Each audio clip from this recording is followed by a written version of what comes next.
రాసిన పత్రిక 5వ అధ్యాయము 22వ వచనం నుంచి చదువుకుందాం. స్త్రీలారా ప్రభువులకు వలె నీ సొంత పురుషులకు లోబడి ఉండండి. ఇక్కడ స్త్రీలారా ఏమంటున్నాడు? నీ సొంత పురుషుడికి లోబడి ఉండండి. ఈరోజు ఎంతమంది ఉంటున్నాం? సొంత పురుషులు గౌరవించే వారికి ఉంటున్నామా? సొంత పురుషులని ప్రేమించే వారికి ఉంటున్నామా?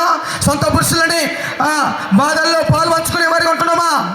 దేవుడి బిడ్డలారా, నేను చెప్తున్నా ఆమెనికి ఏం చెప్తున్నాను తెలుసా? ఈరోజు కాబోతున్న నీ భర్తకు ఆమెను ఏమన్నాడంట? లోబడి ఉండాలంట.